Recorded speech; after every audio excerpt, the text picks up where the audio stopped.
الحمد لله رب العالمين والعاقبة للمتقين والصلاة والسلام على رسوله سيد المرسلين وعلى آله وصحابه أجمعين أما بعد أعوذ بالله من الشيطان الرجيم بسم الله الرحمن الرحيم وأقيموا الصلاة وآتوا الزكاة آمنت بالله صدق الله مولانا العظيم وبلغنا رسوله النبي الأمين الكريم ونحن على ذلك لمن الشاهدين والشاکرین والحمد للہ رب العالمین۔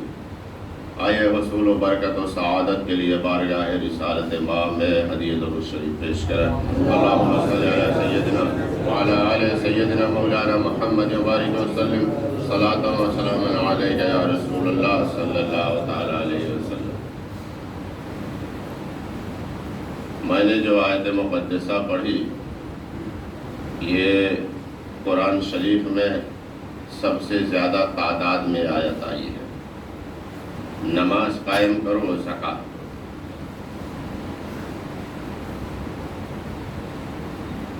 اور اسلام کی جو بنیادی عبادتیں ہیں،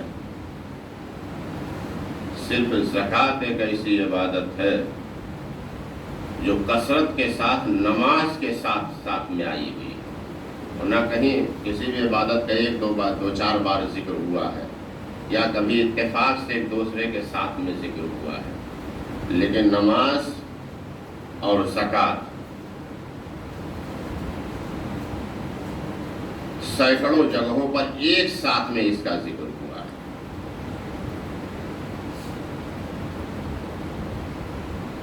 اب اس تعلق سے میں کوشش کروں گا کچھ بتانے کے بعد میں ایک چیز پہلے،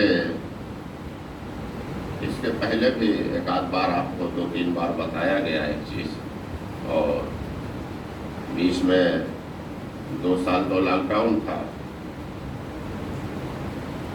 حدیث میں یہ آخری جمعہ کے تعلق سے کوئی الگ سے فضیلت نہیں آئی ہے۔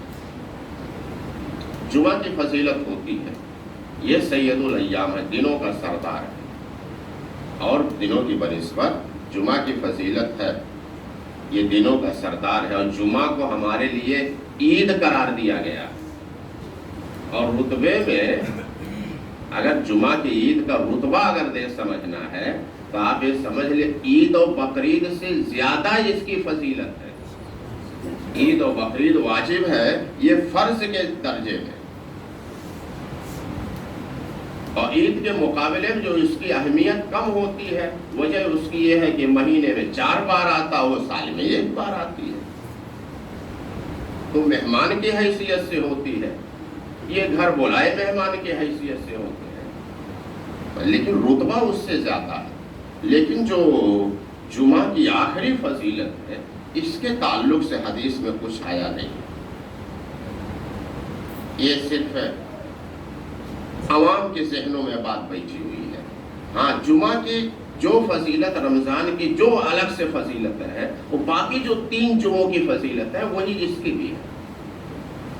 اب ظاہر بات ہے جمعہ کی فضیلت ہے، عید کا دن ہے، سید الایام ہے، تو رمضان میں تو ہر چیز کی فضیلت بڑھ جاتی ہے، تو ظاہر بات ہے جمعہ کی بھی بڑی، لیکن اس کی اتنا ہی فضیلت ہے جتنا پچھلے 3 جمعہ گزرے، الگ سے اس کی کوئی فضیلت۔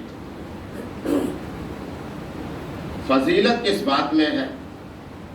فضیلت حدیث میں کثرت کے ساتھ، وضاحت کے ساتھ جس چیز کا بیان ہوا ہے، اس کو ہم نے ایک چیز میں خالی ایک رات میں فکس کر دیا ہے، شب قدر کے تعلق سے۔ آخری عشرے کے آخری جو 10 دن ہے، اس کی طاق راتوں میں کبھی بھی ہو سکتی ہے۔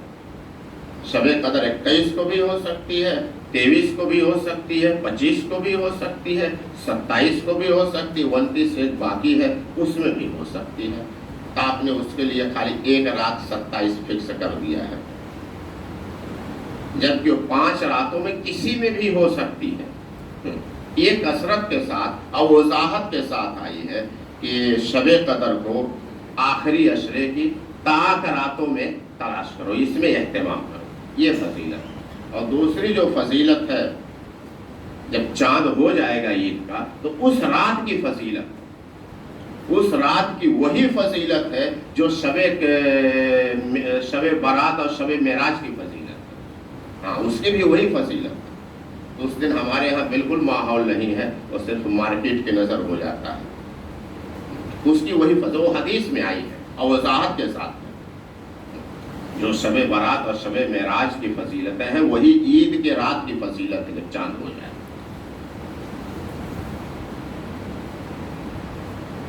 اور اس جمعہ کے لیے حدیث میں کوئی خاص خطبہ بھی نہیں آیا. وہ جو ایک پڑھا جاتا ہے خطبہ وہ رمضان کے رخصت ہونے کے تعلق سے ہے، اور وہ بھی ضروری نہیں ہے.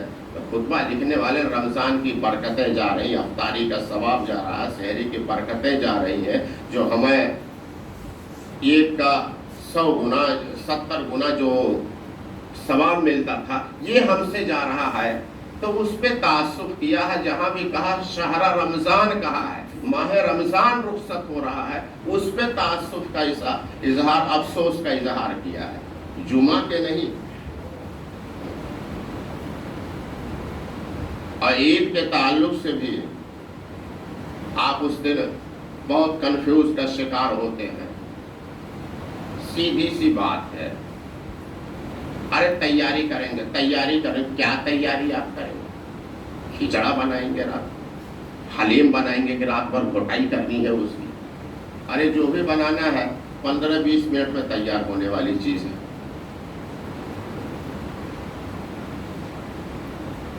اب اس میں جو ہے پریشان ہونے کی کیا ضرورت ہے؟ کوئی شہر ایسا بڑا شہر نہیں ہوگا جہاں چاند کے تعلق سے کمیٹیاں نہ ہو. ان سے آپ رابطہ کر، آپ وہ رشتہ دار کو فون کر رہے ہیں، وہ رشتہ دار کو فون کر رہے ہیں. ارے اپنے شہر کی جو چاند کمیٹی وہ اعلان کرے گی تو ہو گئی. آپ کے باہر کے شہر میں رشتہ دار کے کہنے سے تو نہیں ہوگی، اور ان کی بھی ذمہ داری ہے. بھائی وہ تحقیق کریں گے، سب کے روزے کا سوال ہے، لاکھوں لوگوں کے، کروڑوں لوگوں کے روزے کا سوال ہے، تو پھر جانچ پڑتال کر کے اعلان کریں گے نا. افواہ پھیلانے والے تو بہت ہوتے ہیں. اور میں 25-26 سال سے جو ہے یہ دیکھ رہا ہوں. سب سے پہلے ہے، حالانکہ چاند کے تعلق سے سیدھا حدیث میں وضاحت ہے، مطلع ابر آلود ہو یا غبار آلود ہو، یعنی بادل ہو یا اتنی دھول وغیرہ اڑ رہی ہو کہ چاند نظر نہ آ رہا ہو، تو وہاں ہے کہ کچھ بادشاہ لوگ جو اللہ کا خوف رکھتے ہو، شریعت کے پابند ہو، نماز روزے کے پابند ہو، ایسے لوگ دیکھیں ان کی گواہی معتبر ہوگی. کثرت سے کوئی چلا آئے نہیں، اور مطلع صاف ہو، اور خاص کر اپریل مئی کا مہینہ ہو.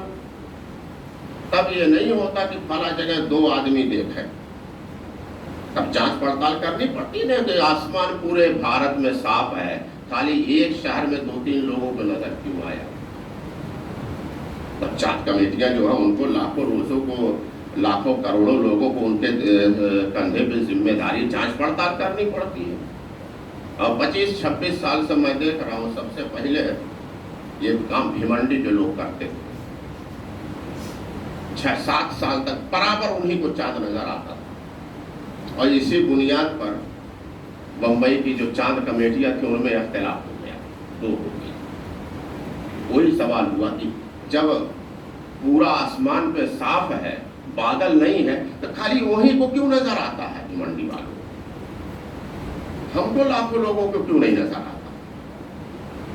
لڑائی ہوئی تو ان لوگوں نے چھوڑ دیا، دیکھنے چھوڑ دیا. اور اس کے بعد ایک فریضہ ناسک والوں نے انجام دیا. 6-7 سال تک وہ مسلسل دیکھتے رہے. وہ پتا چلا گواہی دینے بمبئی چلے، فلاں جگہ پہنچے، فلاں جگہ پہنچے، فلاں جگہ پہنچے. پھر بہرحال ان لوگوں نے عقل مندی کیا، لے گئے ہونے کے پہلے کہا 6-7 سال ہو گیا، اب لوگ سوال اٹھائیں گے، اب دیکھنا بند کر دو. اس کے بعد ایک کام پٹنہ والوں نے اٹھایا. اب دیکھیں گے 4-5 سال سے سب سے پہلے چاند وہی دیکھتے. اس کے بعد ہمارے یو پی کے اعظم گڑھ والے نے کہا اب تم لوگوں کا بہت ہو گیا، اب ہم لوگ دیکھیں گے. اب 1-2 سال سے وہ دیکھتے ہیں. اب ایک چیز کا خیال رکھیں کہ جن لوگوں کو جگہ نہیں ملی ہے ادھر ادھر تھوڑا رہیں، دوسری جماعت کا انتظام 2:15 بجے کیا گیا ہے، ٹھیک ٹائم ٹھیک رہے گا 2:15 بجے، ہاں دوسری جماعت کا انتظام 2:15 بجے ہے، جن کو جگہ نہ ملی ہے وہ پریشان نہ ہو، دوسری جماعت کا جو ہے انتظام 2:15 بجے ہے۔ تو ان لوگوں نے کہا کہ اب بہت تم لوگوں کا ہم دیکھیں گے، تو اس میں وہی ہے، اس مہینے میں مسئلہ صاف ہو تو اکثر کو نظر آنا چاہیے، اور اتفاق سے کوئی دیکھا ہے تو بھائی چاند کمیٹیوں کو جو ہے شنکا شبہ تو پیدا ہوتا ہے، اب جانچ پڑتال کرنے میں ٹائم تو بیت جاتا ہے، یا صحیح لوگوں نے دیکھا ہے کہ نہیں دیکھا ہے؟ بھائی جب پورے بھارت میں آسمان صاف ہے تو 2-4 لوگوں کو کیوں نظر آیا؟ ان کے کیا تعلق تھا چاند سے کہ باقی لوگوں کو نظر نہیں آیا؟ تو اس میں پریشان ہونے کے بجائے تھوڑا صبر کریں، چاند کمیٹیوں کی ذمہ داری ہے، وہ اعلان کریں گے تو آپ دیکھیں، اب ان کی ابھی اعلان نہیں کیا تو جانچ پڑتال کرنی پڑتی ہے نا اس کے لیے کہ 2-4 لوگوں نے کیوں دیکھا، یہ کون لوگ ہیں، ان کی گواہی کو اعتبار ان کی بات پہ کیا جا سکتا ہے کہ نہیں کیا جا سکتا، یہ جانچ پڑتال کرنے میں ٹائم جاتا ہے، تو اس کے لیے پریشان نہ ہو، اور ہر ایک کی ذمہ داری ہے کہ دیکھیں، کوشش کریں، اور خاص کر اپنے محلے کی مسجد، اگر اور جگہوں پہ آپ کا انتظام نہیں ہے کہ کہاں سے دیکھیں، کھلی جگہیں نہیں ہے تو مسجدیں ہوتی، مسجدوں سے آ کے دیکھیں اوپر سے، یہ کوشش ہے، ہر ایک کی ذمہ داری ہے۔ تو میں نے جو آیت پڑھی، وَأَقِیمُوا الصَّلَاةَ وَآتُوا الزَّکَاةَ، نماز قائم کرو اور زکوٰۃ دو، تو ہر جگہ پر یہ صرف نماز اور زکوٰۃ ایک ایسی عبادت ہے کہ کثرت کے ساتھ ایک دوسرے کے ساتھ میں بیان ہوا، اور سب سے زیادہ بیان نماز اور زکوٰۃ کا، جو نماز کی اہمیت ہے وہی زکوٰۃ کی اہمیت ہے، اور ایک چیز ہے اور ہے کہ دونوں کے ساتھ بیان کرنے کی وجہ، تو جہاں بھی آیا ہے کہا گیا نماز قائم کرو، جہاں بھی ہے نماز پڑھو نہیں، نماز قائم کرو، قائم کرنے کا مطلب یہ ہے کہ نماز پڑھو بھی اور اس کو بچاؤ بھی، یعنی جو نماز آپ نے پڑھی ہے اس کا جو ثواب ہے اس کا بچاؤ بھی، اب کب تک بچانا ہے؟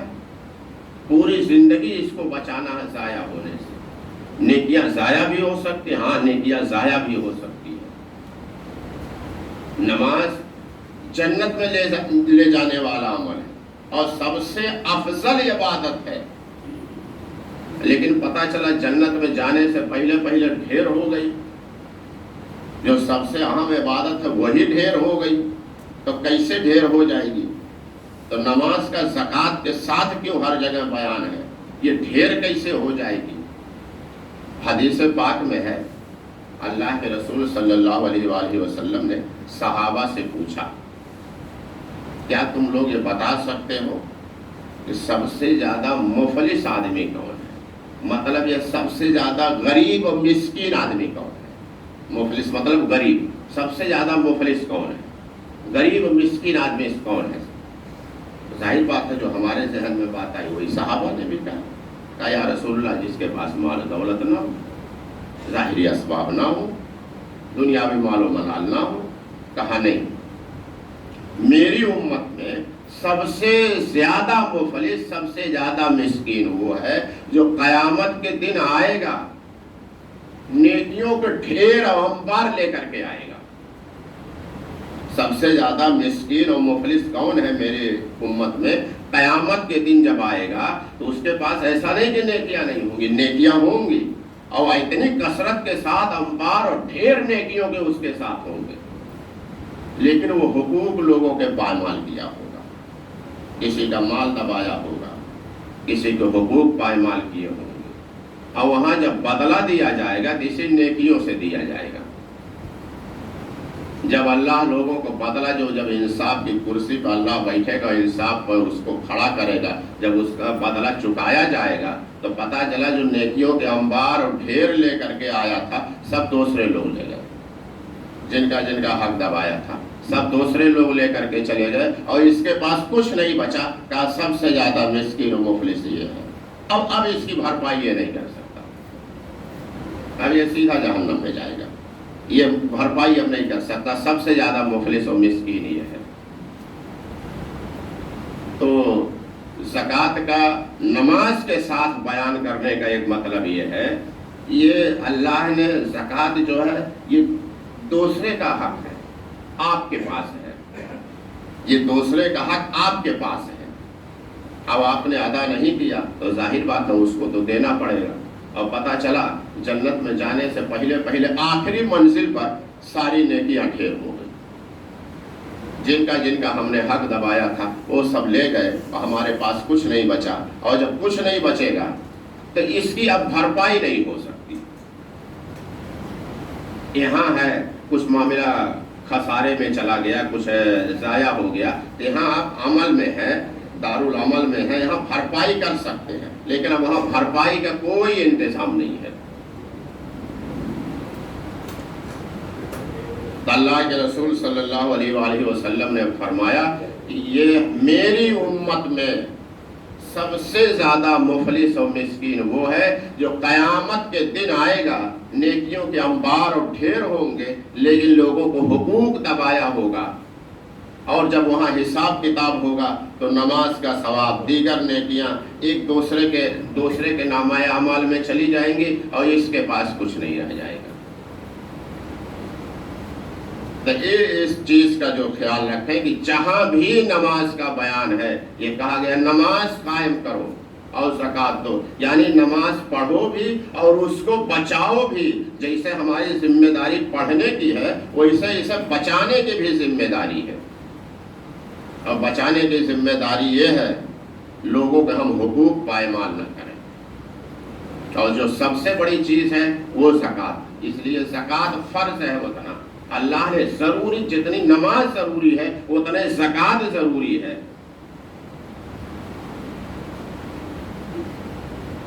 اور یہاں تک جیسے نماز کا انکار کرنے والا اسلام سے تعلق نہیں رہ جاتا، خارج ہو جاتا، ایسے زکوٰۃ کا انکار کرنے والا بھی تعلق نماز اسلام سے نہیں رہ جاتا، اور اعلانیہ طور پر اس کا نہ دینا، حضور صلی اللہ علیہ وسلم کے وصال کے بعد جب پہلے خلیفہ حضرت ابوبکر صدیق ہوئے تو اس حضور کے آخری دور میں کثرت سے لوگوں نے اسلام قبول کیا، دور دراز کے لوگوں نے، ایک ماحول بن گیا، ہزاروں لوگ روز اسلام میں داخل ہو رہے ہیں، تو ظاہر بات ہے ان کا تعلیم و تربیت کا فوری طور پر کہ بھائی کسی کی تعلیم و تربیت ہوتی ہے نا، ٹائم لگتا ہے، علم حاصل ہوتا ایک بیگ تو نہیں ہوتا، سب کے تعلیم و تربیت کا فوراً جو جیسا ہونا چاہیے اب ٹائم لگے گا اس کا، وہ نہیں ہو سکتا۔ تو حضور کے وصال کے بعد بہت سے قبائل جو ہے زکوٰۃ کا انکار کر بیٹھے، ہم سے امیر المومنین ہم سب کریں گے، نماز بھی پڑھیں گے، حج بھی کریں گے، روزہ بھی رکھیں گے، زکوٰۃ نہیں دیں گے، یہ کام نہیں ان سے ہوگا۔ تو ان سے جو ہے مسلمانوں نے جہاد کیا ہے، کہا اسلام کا بنیادی رکن ہے، اس کا انکار کرنا یہ کفر ہے، تو جہاد کیا ان سے، اور جب تک انہوں نے قبول نہیں کیا ہے، مانا نہیں ہے، تب تک جو ہے جہاد ان پہ جاری تھا، یہ اتنا اہم ہے، اس چیز کا آپ خاص طور پر خیال رکھیں۔ اور ایک اعلان یہ ہے، دوسری جن لوگوں کو جگہ نہ ملی ہے دوسری جماعت کا انتظام 2:15 بجے ہے، اس کا آپ لوگ خیال رکھیں، آجو باجو میں کہیں رہیں یا مسجد کا جو روم ہے وہاں اگر جگہ ہو تو وہاں پہ بیٹھیں، دوسری جماعت کے انتظام 2:15 بجے ہے۔ اور الحمدللہ عید کی نماز جیسا ہر سال بیچ میں 2 سال چھوڑ کر کے ہر سال جو ہے روڈ پہ ہوتی تھی، ان سال بھی انشاءاللہ روڈ پہ نماز ہوگی اس کی، اور اس کی جماعت کا ٹائم 7:30 بجے ہے، ٹائم کا آپ خیال رکھیں گے۔ عید کی نماز روڈ پر ہوگی، ٹائم 7:30 بجے ہے، اور صرف ایک جماعت ہوگی۔ عید کی نماز کا ٹائم 7:30 بجے، روڈ پر جہاں ہر سال نماز ہوتی تھی وہیں پر ہوگی، 7:30 بجے ٹائم ہے اور ایک جماعت ہوگی۔ وآخر دعوانا الحمدللہ رب العالمین۔